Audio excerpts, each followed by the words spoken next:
committee, and I am here in place of my colleague, Councilmember Jose Huizar. As many know, he is pulled away from his duties to address a very personal family matter related to health in his family. So I'm happy to be here, not happy about the reasons. I am now joined by my colleague, Mr. Englander, who last week we ran a very efficient meeting, and we are prepared to do that again. I don't want to hold back public comment or dialogue, but at the same time I do like to move the meeting forward in the place of my colleague. So,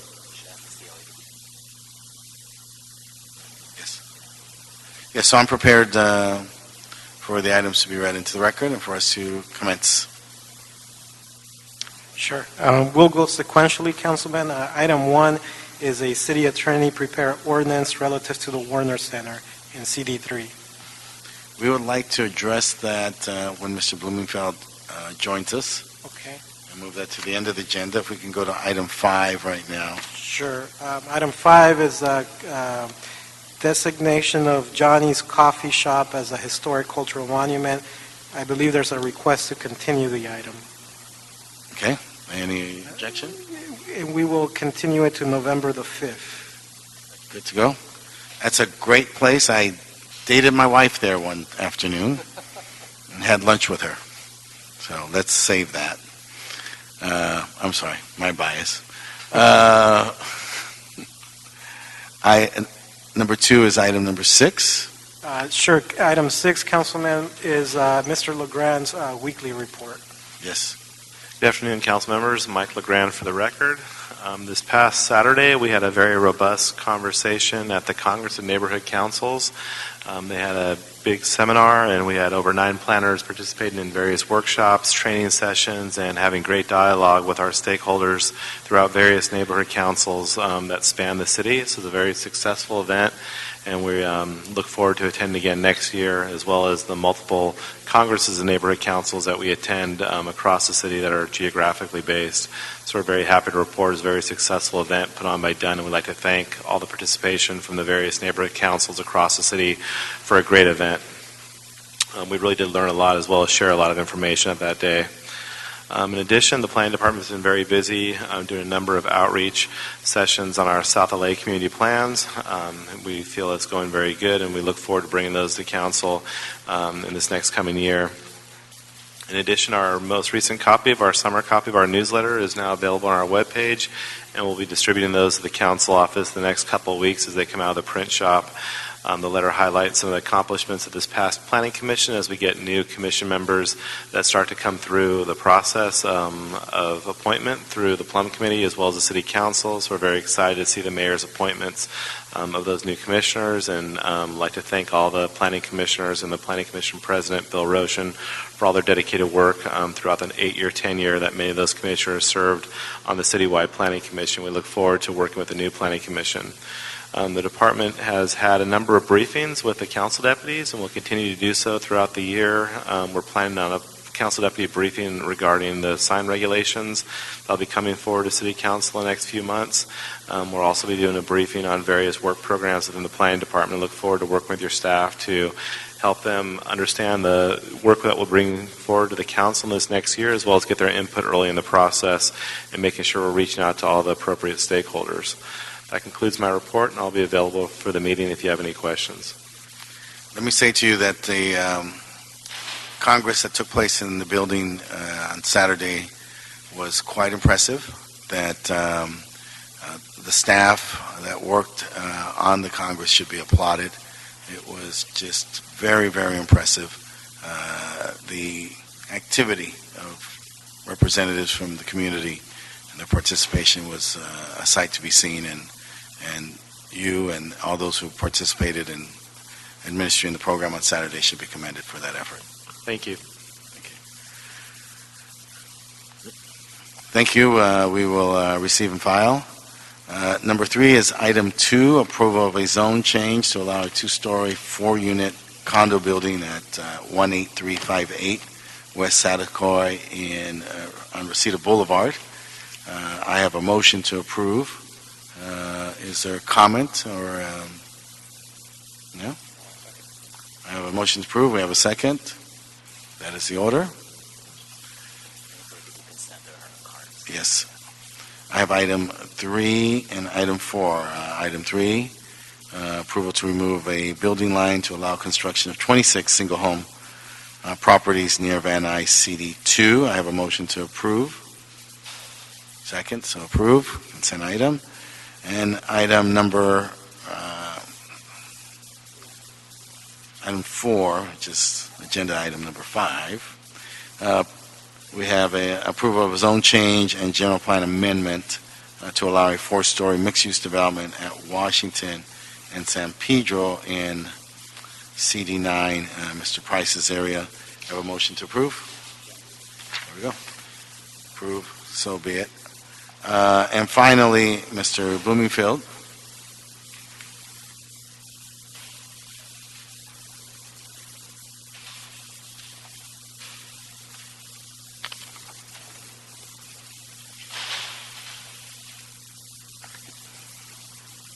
Mr. Bloomingfield, we have a item for final approval of a Warner Center at 2035 specific plan, and we welcome you to the committee. Thank you, Mr. Chair and colleagues. I appreciate the opportunity to be here in this very august committee room. Having just come from the committee room upstairs, I have to say you have the best committee room going. How do you like them digs? Yes, good digs. It's great to be here before you on what is a truly, and the reason why I'm here is a truly exciting and transformative plan that we have going on in the West Valley with the Warner Center 2035 plan. The Warner Center 2035 plan is the culmination of 8 years of work. Obviously, it predates my being in the council by just a little bit. But it's been an amazing collaboration.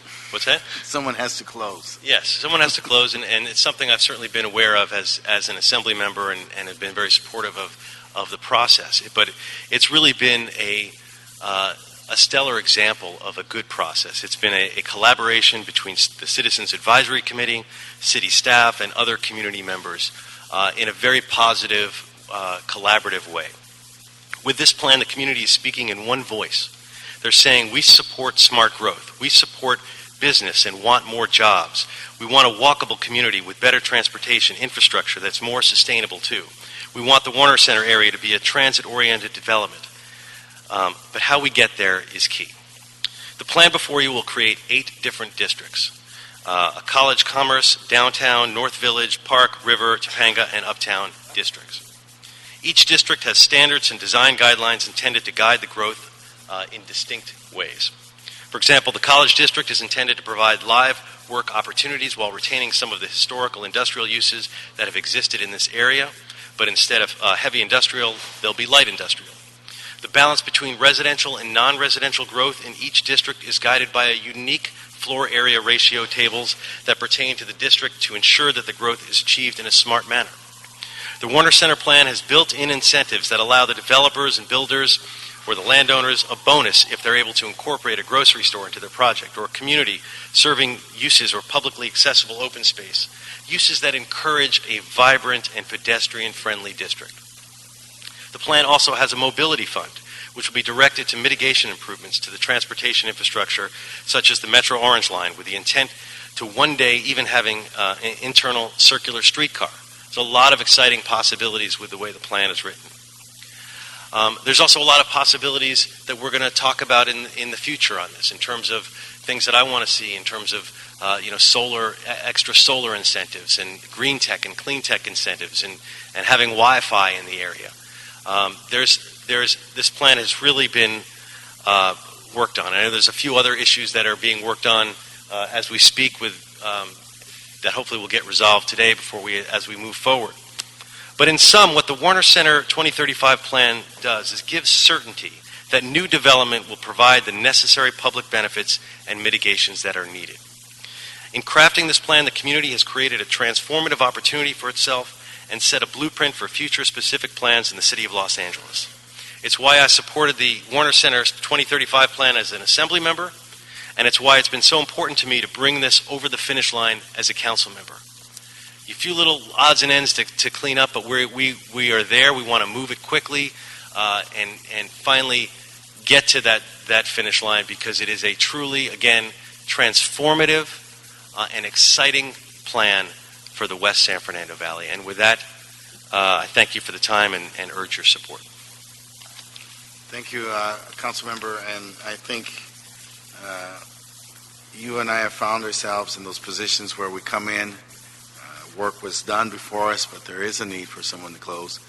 Councilmember Zine did a lot of work on this project, but as you stated, it's work that we supported from Sacramento, and so I commend you. I'm ready for public comment and to call people up, and I thank you for being with us today.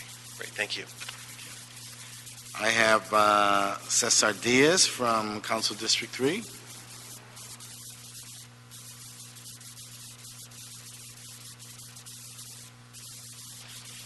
Council members, good afternoon. My name is Cesar Diaz. I'm with Councilmember Bob Blumenfield's office. And actually, I had just submitted my card just in case I need to get called up, so we can, move on to the planning department and other folks that will answer your questions and concerns. Can I get a brief staff report?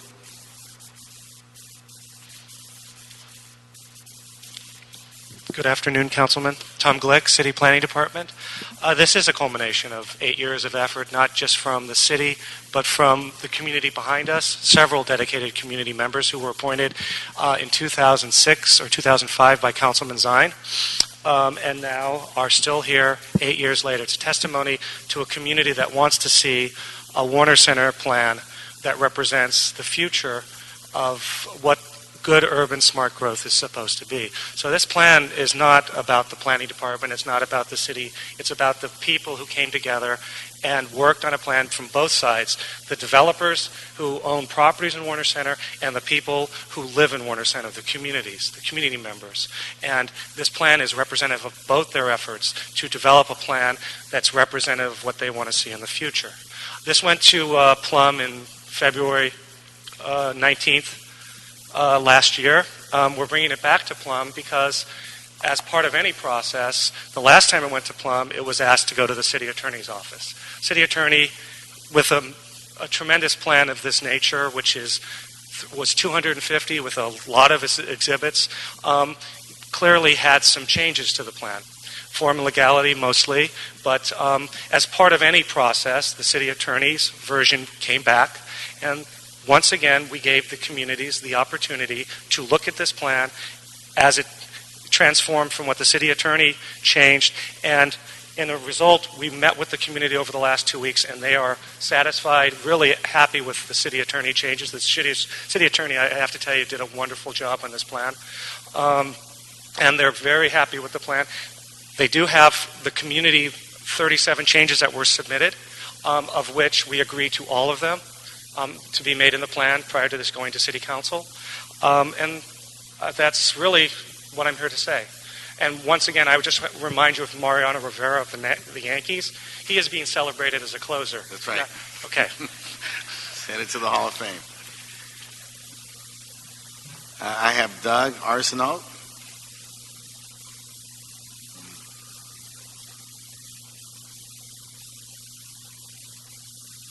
Doug, how are you? Good afternoon, council members. Thank you for this opportunity. I'm Doug Arson of the Valley Industry and Commerce Association, VICA, representing more than 380 businesses in the city, including many in Warner Center and surrounding Valley neighborhoods. VICA strongly supports the Warner Center 2035 plan, which will create a mixed-use, transit-oriented regional center designed to promote a jobs, housing balance in the West Valley. The plan was formed in partnership with Woodland Hills residents and business owners, determined a mutually beneficial concept for Warner Center. This ambitious plan will develop the characteristics needed to attract development to the West Valley, including a variety of jobs and a range of housing types. By developing shopping, entertainment, cultural, and recreational facilities within walking distance or connected by frequent transit service, the plan will attract development in accordance with state environmental guidelines and the Global Warming Solutions Act of 2006, AB 32, and transit-oriented development goals under the Sustainable Communities and Climate Protection Act of 2008.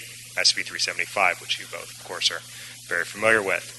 Development of the plan will result in the creation of 48,860 new jobs and the attraction of more than 42,000 new residents to Warner Center within the next 20 years, a major boon to the Valley economy.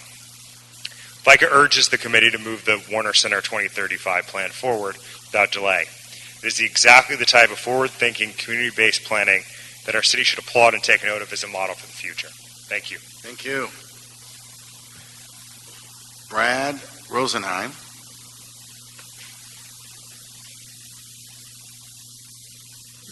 Good afternoon. My name is Brad Rosenheim. I serve as the director and consultant to the Warner Center Association and also the vice chair of the Citizens Advisory Committee for the Warner Center 2035 plan. I'm going to keep it very simple, very quick. First of all, I'd like to thank the Department of City Planning. This was a truly unique process where we were partners with the City of Los Angeles, unlike specific plans of the past.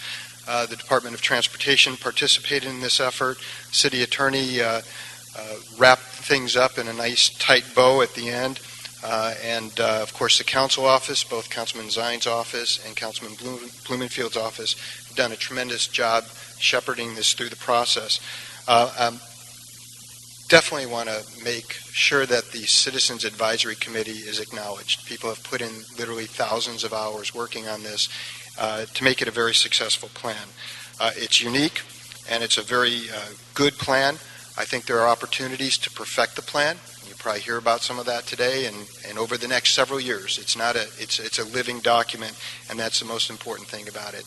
I appreciate your time and your support for this plan. Thank you. Thank you.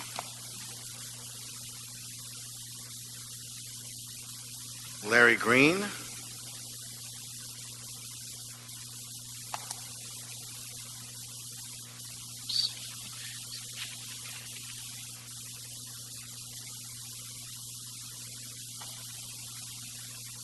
Good afternoon. First of all, pleasure to be here. My name is Larry Green. I'm here representing Westfield today. Westfield is one of the largest property owners within the Warner Center.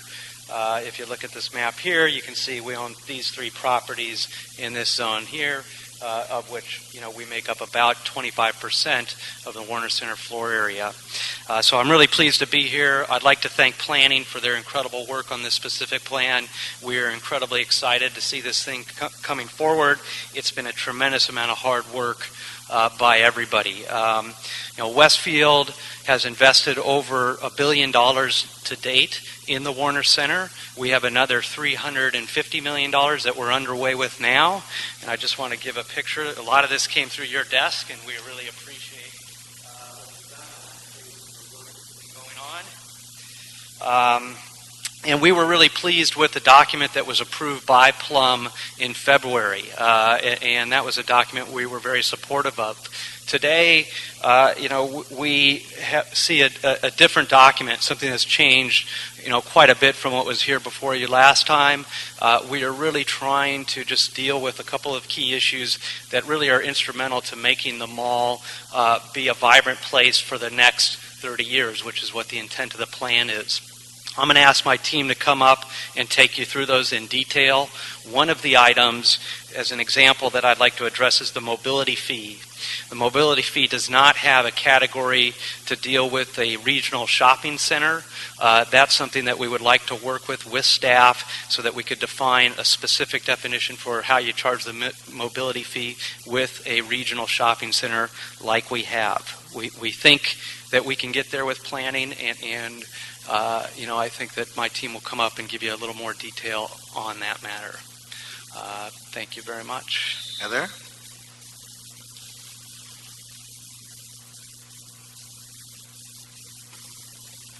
Good afternoon. My name is Heather Crossner, Latham & Watkins, on behalf of Westfield. As everyone has said before, we'd like to thank planning for their tremendous work on this specific plan today. We were also here to ask you for your assistance in addressing a few changes made last week to the plan. Many of these changes impose new standards in Warner Center that are different from those used elsewhere in the city. For instance, planning uses the substantial conformance standard elsewhere, including currently in Warner Center.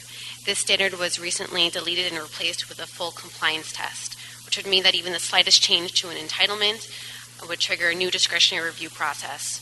This will lead to unnecessary delay in implementing already approved plans. We respectfully ask that planning standard, substantial conformance standard, be reincorporated. Second, last week's changes create a new overly broad definition of historic resources.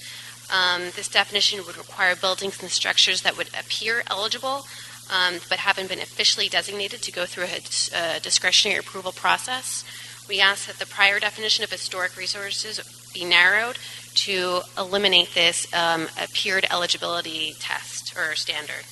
Finally, a new cap of 2 temporary permits per year was added to the plan.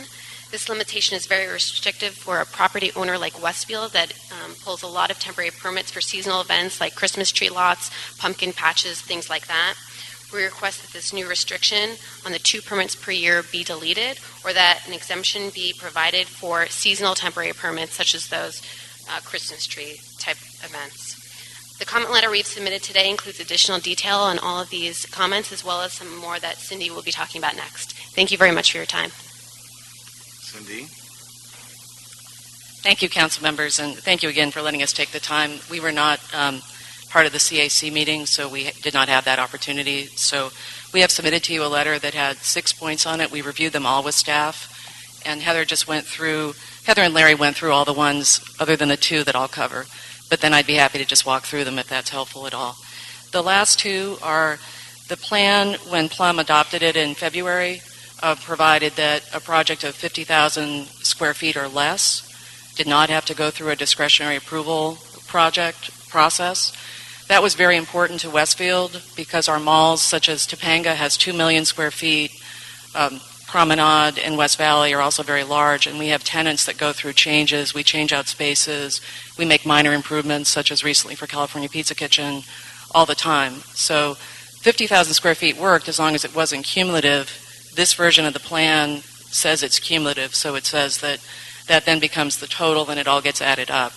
So we believe planning staff is open to some language that makes clear that the 50,000 square feet is similar to the site plan review concept that applies everywhere else in the city, which is if you do a small project, you can go through without a discretionary approval, and it doesn't add up such that every square foot on every property gets added up.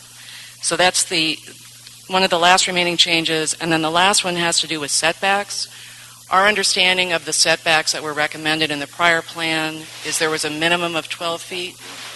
This plan says very clearly there's a maximum of 20 feet, but the regional shopping centers, and Larry showed you a map, but we also included one in the packet that we showed you, the Promenade, which was built up many years ago, Topanga, they both have setbacks that are much greater than that.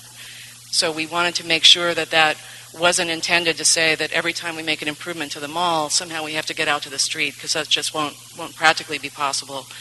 So a suggestion we discussed with staff was to provide that for regional shopping centers, and there was a definition of regional shopping centers in the prior plan that had 2 anchor stores, so it was a relatively narrow definition, that limitation would not apply, that maximum setback limitation. So with those changes, there are 6 listed in the letter. Again, we believe planning and the council office have reviewed them all, and we hope that you will be able to direct staff to try to come up with language to address those. We generate over $500 million a year in sales tax for the city and want to be able to continue to do that. So thank you very much. Thank you. Can we get comment both from the council member staff and from planning in terms of responses? Tom Glick, City Planning. I want to point something out. I want to amend my comment. When I said developers within Warner Center, I meant the developers that were on the Citizens Advisory Committee. I did not in any way want to mitigate the developers who might not have sat on the Citizens Advisory Committee. Westfield is a very important partner in this plan, and that's why we want to sit and talk about the points of their letter and make sure they are addressed to the satisfaction of everyone. Great. So, thank you. Okay. Cesar Diaz, Planning Director for Councilmember Bloomfield. We've reviewed the letter, and we've been actually in communication with the planning department and also with Westfield, and I believe we're getting closer and closer to addressing their concerns, so that's something that we're working towards that I think doesn't hold up the plan, but we would like to see this move forward. But we will continue to work with them before it gets to City Council, and I think we'll get to a place where everybody's concerns are met. Thank you. Mr. Mr. Englander. I am satisfied and pleased that this will be resolved. It looks like all parties are focused on resolution and bringing this matter forward. 8 years in the making. We want to make sure that all details and concerns are addressed, and I, taking the testimony that we heard, believe that they will be. And so yes. And so I'm waiting for a motion. Mr. Chair, just to summarize what is before the committee, at this point there are recommendations from the Planning Department as well as recommendations from the City Attorney, as well as 3 ordinances and technical corrections that were submitted by the Planning Department that is now before you. So if the committee chooses to move this forward, the committee would be approving the recommendations of the Planning Department, City Attorney, the ordinances, as well as the technical amendments that were submitted by the Planning Department. As for the items that were still under discussion, that will be addressed in the summary of the committee report, and hopefully it will be resolved when this item is scheduled in council on October 8th. The 8th or the 10th? I think it's October 10th, or is it the 8th? No, sir. It is October 8th, next Tuesday, sir. Great. Okay. We're all good? Mr. Englander? We'll have those 3 parts, and then in the summary, the concerns that were raised and the spirit to resolve them will be part of the entire motion as we go forward. So moved? That is the order. Public comment? I have no cards. Nope. Thank each and every one of you for being here this afternoon, and thank you all for your support of the chair and of the committee. Thank you so much. That concludes our business. Good day.